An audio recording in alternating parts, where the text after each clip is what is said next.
The video tries to leave us with a hopeful message. So what Anda and Felitti found was incredibly powerful work, that if we experienced any number of those 10 ACE categories, that we are then we have a greater risk for lifelong health impacts. But at the end of the video, it talked about how we can use our ACE score positively. And they started by saying our ACE score is not our destiny. So remember when we talked about those 3 types of stresses, positive, tolerable, and toxic. While somebody may experience toxic stress, epigenetics tells us that the nurturing and the stable relationships around us, the positive experiences, can help us overcome and move that toxic stress into tolerable stress. So there were 10 categories of ACEs. There were 3 under abuse: physical, emotional, and sexual abuse. There were 2 under neglect: physical neglect and emotional neglect, and 5 categories of household dysfunction. And it's important to know that ACEs are not the only toxic stress that people could experience, that there will in fact be many other kinds of toxic stress that Anda and Felitti did not study, but still it gives us this idea of how incredibly important it is to understand the categories of ACEs.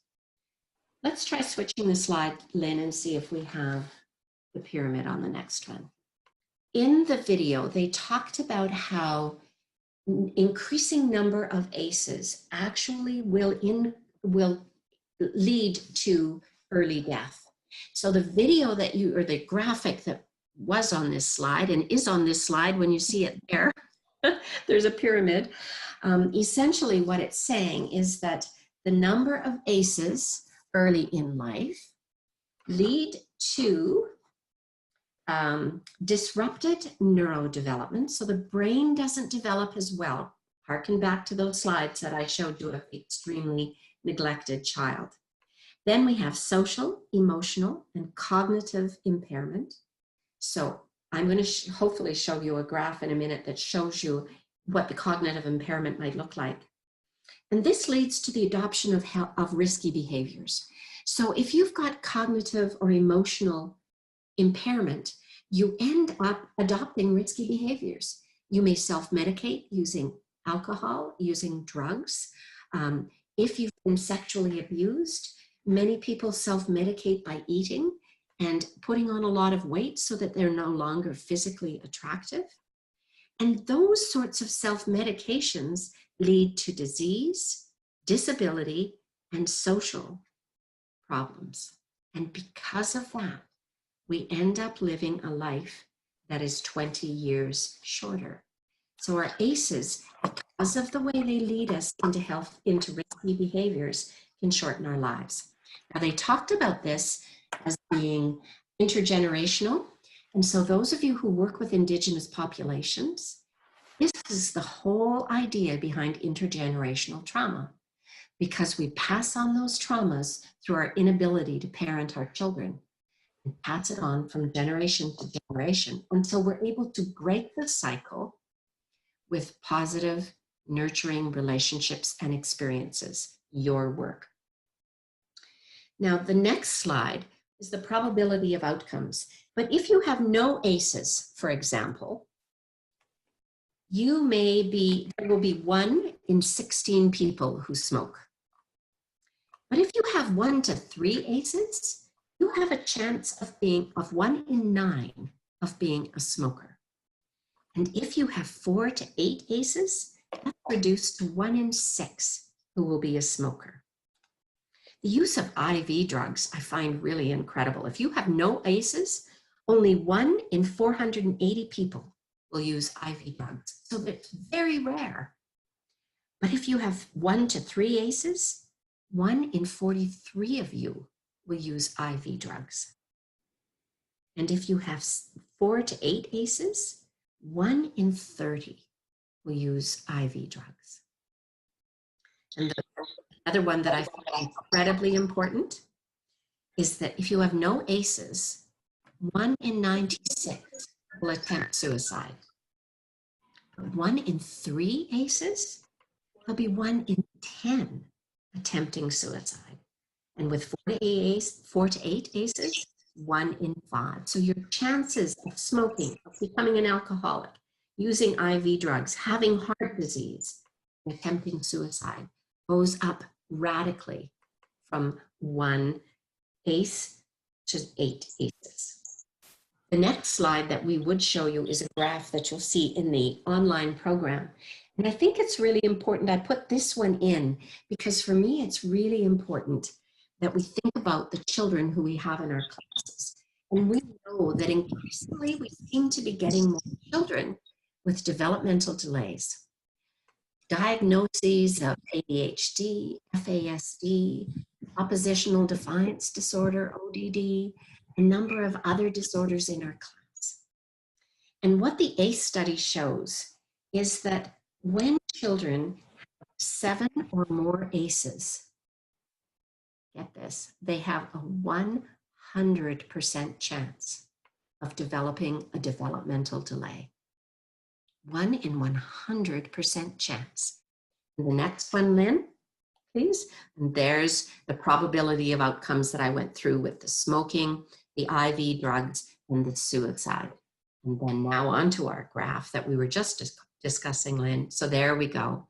So if it has 1 to 2 ACEs, look at how small the chance of a developmental delay increases rapidly until by the time they have 7 ACEs, you have children in your class who sit in that category of 7 ACEs, experiencing abuse, experiencing neglect, experiencing household dysfunction, and we now see those children as having ADHD or having oppositional defiance disorder, or perhaps being diagnosed with autism.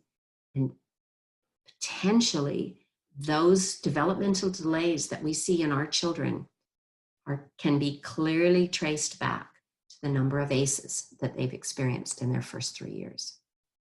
That's where your attunement to children, your understanding of development becomes crucially important to helping that child and that family move forward.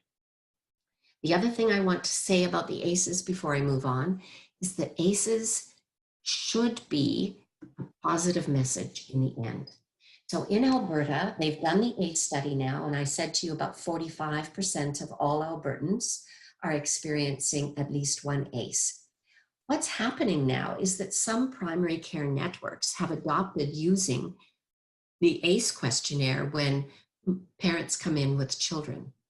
And the reason for that is to try and get a good history of what might have happened to mom or dad, whoever's bringing the child in for care, and then looking at how many ACEs the child may have. And the response from the doctor is supposed to be, congratulations, you have 6 ACEs, and you are here seeking medical attention for your child. You've been willing to talk about your history. You've been willing to disclose that to me. Thank you for doing that, because now that we know that, I can work with you to help ensure that your children don't develop any more ACEs. We can support your children. We can put the interventions in place. And so the positive idea is, if we can encourage families to disclose this, and that's so difficult. You know, parents don't want to admit that they may have been drinking during pregnancy or that they carry these toxic stresses. They're so ashamed. They don't want to let anybody know. And unless we can begin to support them in that and look at how we can support children, still struggling with this lack of understanding. So let's move to the next slide, Lynn, please. So again, when you're doing this with your staff, pause the webinar here and have a really rich discussion about what they found most surprising about the results of the ACE study. And without doing the questionnaire, I'm sure most of you were ticking off how many of those 10 categories you yourself have. And it doesn't matter whether you were abused once or continuously, If you were physically abused, you have one ACE, one ACE. So each time you can check off one of those categories, that adds 1 to your ACE score. But most importantly, how might that new information, now that you know about the ACE study, how might that change the way you work with children and families? How can you think about this kind of trauma in the way you interact with the children and families in your playroom? Doctors Felitti and Anda are passionate about prevention. Remember, he said, what is predictable is preventable. So if we can predict something, just like FASD, we know what causes FASD. We can stop it from happening. It's the most preventable childhood developmental disorder there is. We still have FASD. How can we move back, now that we know about ACEs, how do we move back into the child's childhood and try to support families? So what would prevention look like in your work with children and families? What are your relationships with your families? How can you help them, help refer them to other services, support them, just be there for them? How can you support the families with whom you work so that their children are not exposed to any ACEs or any more ACEs? A perfect opportunity for discussion here. Next slide, please. This is more of Bruce Perry's work. So Bruce Perry, childtraumaacademy.org. So he has created this arousal continuum. So we all want to be calm and alert. And we do become aroused a little bit, as both Lynn and I just did when the slides didn't come up the way they were supposed to. So we're moving up this arousal continuum. If we move into alarm and fear and terror, what happens to us? So think about this. You're walking through the woods. You're calm, you're alert, you're enjoying the smell of the springtime and everything melting, and you can smell the leaves and maybe the pine needles. And then you hear a little noise in the woods. Is that arousal? And then a little noise becomes a bigger noise, and all of a sudden it becomes alarm. What is that? Something is moving towards me in the woods. And you might move into fear if you see the mother bear ahead of you, and terror when you realize that the cub is on one side of you and mother bear is on the other side of you. What happens in your brain when you move up that arousal to that terror? So think back again to that hand model of the brain, folding your thumb across your palm for your limbic region where your emotional regulation and working memory lives. Fold your fingers down over your thumb and remember that your prefrontal cortex, where your fingernails are, is your executive making, decision-making part of your brain. When you are calm and alert, you have access to all parts of your brain. Your brain is well integrated. It's taking in the sensory around you, but you're able to regulate and think about what's happening.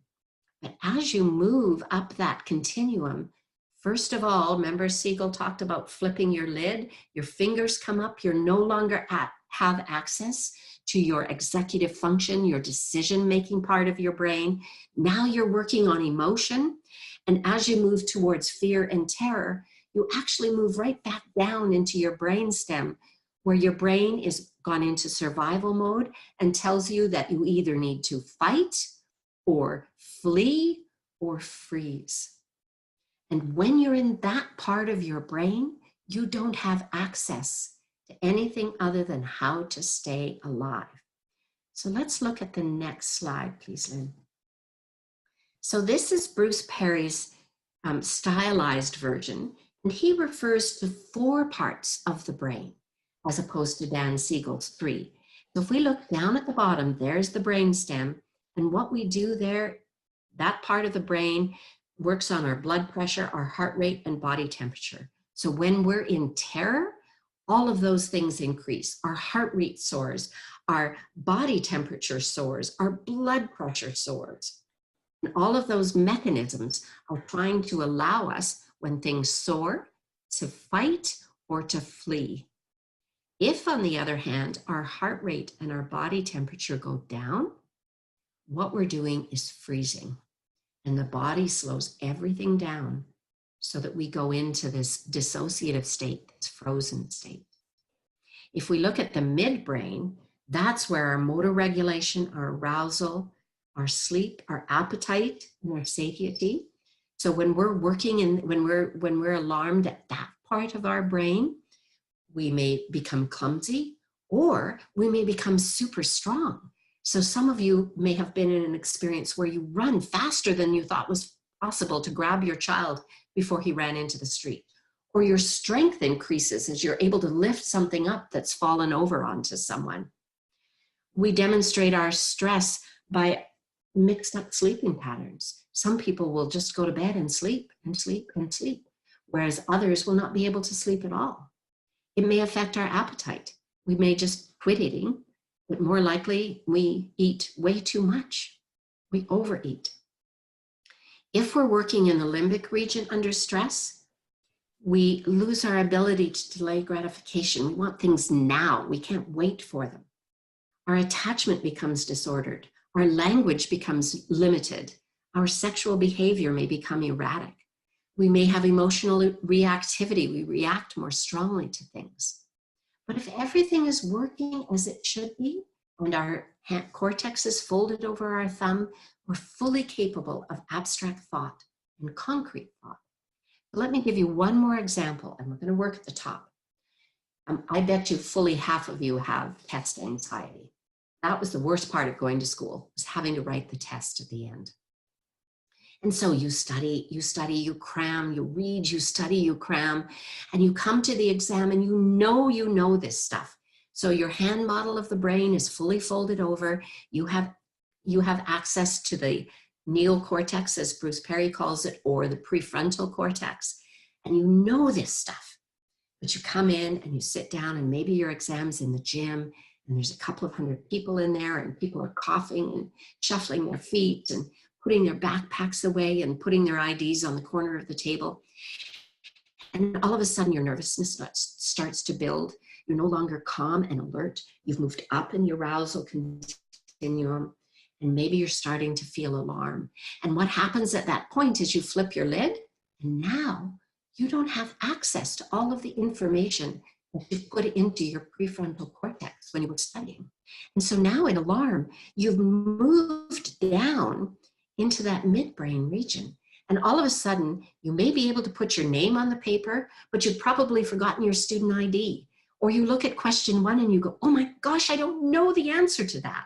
And as you scan down and you realize you can't answer any of these questions, now you've moved into your brainstem. Your brain has gone into survival mode. It doesn't have access to everything that you've studied because you've flipped your lid. You've moved along the arousal continuum. You no longer are able to regulate your emotions or your language or your expressiveness to write answers. You've moved down into fight, flight, or freeze. Now, to be honest, I've never had a student get up and run out of an exam room. I have had students asked to go to the bathroom and not come back. I've never had a student come at me with their fists made, ready to fight me during an exam, but I've certainly had students come back to me at the end and tell me how unfair that exam was. But I have had students freeze, and I see them just sitting there, totally paralyzed, totally unable to access the part of their brain where they've stored all of their studying. And that is what happens during the arousal continuum when we move towards terror, fear and terror. And in fact, Bruce Perry says that when we flip our lids, we actually lose about 20% of our IQ. So if you think about that, 100 is a normal IQ. Most of us are fairly close to 100, high functioning adults. If we lose 20% of our IQ and go down to 80, that's the equivalent of having a developmental delay. So when you're sitting in that exam with stress, with test anxiety, you have become developmentally delayed in your exam. And you know the results of that. Next slide, please. So how do we recognize stress response? So interestingly, the green zone at the top of this slide should be green, not whatever color it is, gray, whatever. The green zone is when we are just right. We're calm, alert, we're relaxed, we're ready to learn, we're ready to play, we're just right. We're all there. The blue zone is when the brain tells us to slow down, to step on the brakes. And so sometimes we're in the blue zone when we're quiet, when we're tired, when we've got a headache, when we just don't feel engaged. And you see children like that in your room who just don't seem interested in joining the play. They don't want to join circle time. They don't join in the songs. They pick at their food when it's lunchtime. They're just in that blue zone. They're just not engaged. And sometimes it's a temporary thing. They are indeed very tired, or there's been a change in routine at home, or mom has a new baby. But other times it might be a sign that maybe that child has begun to freeze, to dissociate, to disengage, because the stress is too high. We often see children in the combo zone who sort of go between the blue zone, verging on the red zone here. And the red zone is when the gas pedal is pushed to the floor. And those kids are the ones bouncing off the walls. You know those kids. And so you recognize those kids, and you've probably got some calming mechanisms in your classroom to support those children to be calmer, to relax, whether it's deep breathing applications, whether it's doing some yoga, whether you put them into some sensory activities, playing with Play-Doh, or in the water table or the sand table, or you put on some calming music to slow them down. So you've probably got lots of activities in mind for dealing with the children who are in the red zone. But how do you deal with children in the blue zone? The danger with being in the blue zone is often because those children are quiet. We kind of forget about them. We're so busy with the red zone children or the combo zone children that we sometimes overlook the blue zone children, and they slip through the cracks. And so we need to be thinking a little bit about what kinds of activities can we do to re-energize those children in the blue zone, to support them so that they can become more engaged in what we're doing in the playroom. So the green zone works really well with children, and there's a number of ways that you can use that. This is a great little chart to put on the wall, and maybe when the children come in the morning, if they're 4 and 5 years old, they can start to put their names on the chart to tell you how they're feeling as they come in the mornings. And maybe there's some check-ins during the day. And so at snack time in the morning, or lunchtime, or maybe at the beginning of nap or after nap, you can have the children go back to their check-in boards and say, so how are you feeling now? Are you still in the green zone? Has it been a good day for you today? And looking at where they put themselves in the zones. It also really helps to teach children about emotions and to be able to put words to the feelings that they have. So children are often able to come to you and say, I'm going to go into the red zone, or I'm going to flip my lid if you've taught them Dan Siegel's hand model. I need some support to calm down. How can you help me? And so they're able to articulate that for you, and that begins to help them develop the self-regulation that is so important for them to develop in the early years. And giving them tools, whether it's the hand model or this color zone chart, really helps them begin to understand. And if you can link the color zones with activities that you have in your playroom that you set up all the time, maybe children can come to you and say, I'm going into the red zone. And you can say, well, would you like to go over to the green corner? And in the green corner, perhaps you've got some soft music playing. You've got some soft cushions over there. You've got something that helps them with their breathing. For example, there's a lovely little app that you can download free if you've got iPads in your classroom, which allows, it's called Elmo's belly breathing. And so the children can work through this little app that teaches them to take deep breaths. And how, as they take these deep breaths, some of the stressors just move away. And eventually, as they move through this app, the children find themselves moving from the red zone up to the green zone. And when they know they're back there and they're able to engage with the classroom again, they move out of the green corner by themselves. The children who won't be able to help you will be the ones who are in the blue zone. So those children in your playroom, those are the ones we need to really be alert, because those are the children who need to have some one-on-one time, maybe some time where you put a little sand table in front of them and they start to play and you watch their play. What are they doing in that play? Are they showing you through the play some of the stress that might be happening to them? Is this worth a conversation with mom or dad or whoever picks the child up at the end of the day? Your child seems really tired, doesn't really seem to be able to engage. Is there something I can help your child with? What can I do here? So just watch that the children in the blue zone are not the ones who end up slipping through the cracks in your playroom. Next slide, please. Oh, sorry, before you move, one thing. I also like to use this one. Thanks, Lynn, for being so active. I really like to use this with staff as well. I think it's really important for staff to be able to say, I'm going into the red zone, I need 2 minutes away. Or I'm in the blue zone. And again, as with children, staff often they're not really upfront about being in the blue zone. And so if you find a staff member who you think, that she's been in the blue zone for a couple of days, this is more than just being tired or more than not feeling well. Is she beginning to exhibit potentially some burnout? Is this a discussion that as an administrator or a supervisor, I may need to have to see if there's something I can support that staff with?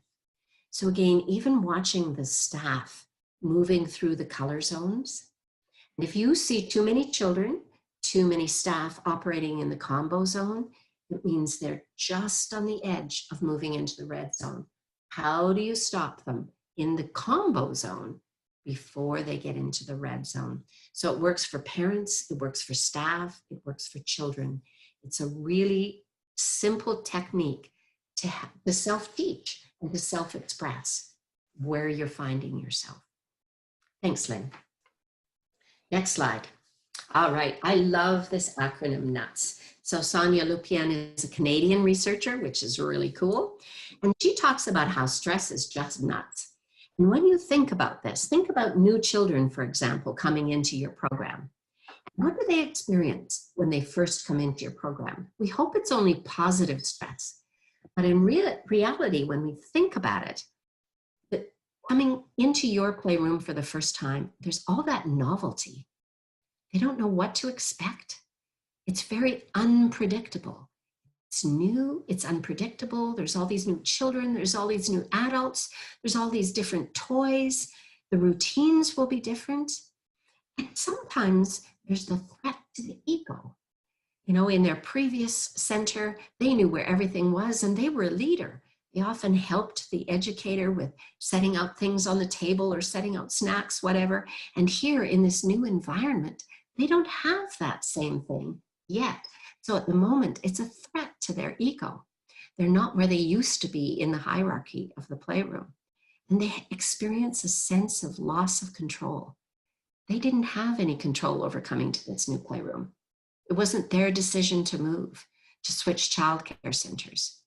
And to a certain extent, this can also happen when you move children from one playroom to the next older playroom, where they may have been the oldest in the current playroom, and now they're moving up. If they haven't had an opportunity to acclimatize to that new playroom, so they're moving from the 3-year-old room to the 4-year-old room, the stress that they experience in that case is nuts. The novelty, the unpredictability, the threat to the ego, and the sense of loss of control. So when we think about that for new children coming into a program, when they're switching rooms, when you hire new staff, all of those things introduce nuts into the playroom. Or children may be experiencing nuts at home. They've moved to a new home. Dad's got a new job. There's a new baby. Dad's left. There's illness in the family. There's a job loss in the family. Those all add to nuts for children. And if we can think of it in that term, how do we reduce the stress that drives us nuts? And of course, the same thing happens to us as adults, right? We also experience that in a new situation when it's unpredictable. And if we were a supervisor in one job and now we're moving back into frontline, that could be a threat to the ego. Sense of loss of control if you don't have any opportunity to direct some of the policies within the center. So beside that, Bruce Perry talks about care being patterned, predictable, and consistent. 3 incredibly important words. So patterned, the rooms are laid out with the certain learning centers around them, the activity centers. There's the playground outside. There's a cubby for them to be putting things in. It's patterned. It's something that can be predictable. Predictable also applies to the routines. So we know we come in the morning. Maybe the first thing is to hang up coats and boots in the cubby, pick a book up out of the library corner, and join the educator on the mat. There's a routine that's predictable. And predictability really helps children who have difficulty transitioning, those who have a feisty or spirited temperament, for example, or those who are in the red zone when they come in the morning, or children who are just more sensitive to transitions. The more patterned and predictable that we can be with the care that we provide for children, the less likely it is that there will be stress that drives the children nuts. Consistent care, this means that we're going to make sure that to the best of our ability, staff remain consistent in a room, and that the care that those staff provide to the children is consistent. So children know if they go to one staff or they go to the other staff with a request, the response is going to be the same. So they don't end up playing staff off against each other the way they often do with parents. I know mommy's going to say no to this, so I'm going to go to daddy and he'll say yes. And children learn very early to be able to play off parents against each other, and they do the same thing with staff.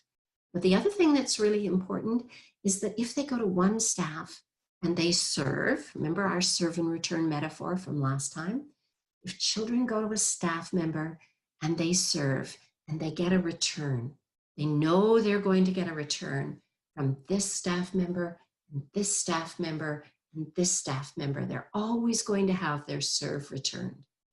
And it's going to be returned in the same positive way. So while this would never happen in childcare, sometimes happens at home, where a child may get home and run to mommy for a big hug, and she gives the child a big hug one day, but the next day, maybe she's not feeling well, she's dealing with her depression or her addictions, and the child runs to mommy the second day, and instead of getting a big hug, she gets pushed away. Get away from me. The consistent responses from day to day, regardless of how staff are feeling, how the day has gone, and that's where we go back to our air traffic control, our ability to regulate our emotions, to plan, and to be mindful. Those all lead to consistent care for children. So we can reduce nuts, stress that drives us nuts, by ensuring that our playrooms are patterned, predictable, and that our educators provide consistent care. Next slide, please. So here's where I'd like you to, again, when you're working with your staff, stop the webinar. Provide specific examples when the children in your playroom are exposed to the various elements. So what happens in your center, in your playroom, that could lead to nuts? What's novel? What's unpredictable? When do children experience threats to their ego? When do they experience a sense of loss of control? And then discuss how your current programming offers patterned, predictable, and consistent care.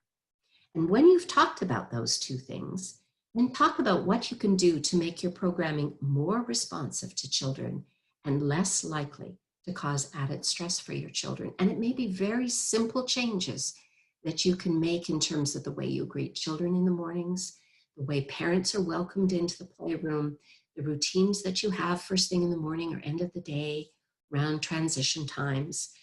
It may be very simple things that you can do that will reduce sources of stress for children. And then how do we support parents to understand and meet the needs of their children so that they are truly members of their child's team? So how can you help reduce parent stress in the morning when they're dropping their children off and they're late or they're tired, or all of the things that parents bring with them when they drop their children off, either at the beginning of the day or the end of the day? How can you begin to build in some pattern, predictable, and consistent care for the families at drop-off and pickup time, so that you're creating a place, a safe haven, not only for children, but for families. Next slide, please. So here's what we've talked about. In this module, we talked about types of stress: positive, tolerable, and toxic stress. The difference between tolerable and toxic depends on the nurturing, caring relationships which you provide children, and by extension, their families, and also to the staff, so that the staff aren't constantly driven nuts. What happens within your center to support everybody? So toxic stress is literally built into the developing brain. It has a double whammy in that it affects the brain and it affects the body. We took a quick look at ACEs, adverse childhood experiences, that can cause physical and mental health concerns throughout life.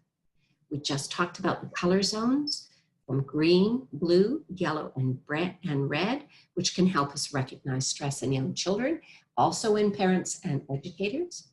And then we talked about NUTS and patterned, predictable, and consistent care. Next slide shows us some resources here. So these are the things that we've called on: the Center on the Developing Child, Alberta Family Wellness. The recording, you'll notice there, Active for Life has Module 1, the recording and the slides available there, and also some information about our proof of concept study that you're all involved in. And if you go, not if you're a control center, not for 2 more months, not till the end of June, control centers, do I want you to access the Apple model and Apple seeds on our website, but just a reminder that that's there waiting for you once your data has been collected in May and June. And with that, I want to say thank you for attending. This went really very smoothly, other than our slight glitch with losing the graphics on the slides. Our next webinar is Friday, May 24th at 10:30. This one will be on brain plasticity and resilience. So it's the 3rd webinar, but it's module 4 in the online course that you've all been sent, and there's the link again. So we'll be looking at module 4, brain plasticity and resilience. And if you've got any questions, there's my email. And with that, I'd like to say thank you very much for your attention. And I hope if there's any questions that you'll stay on for a little bit, and we'll just open up the mics and answer any questions. Thank you, Lynn, for your help with this.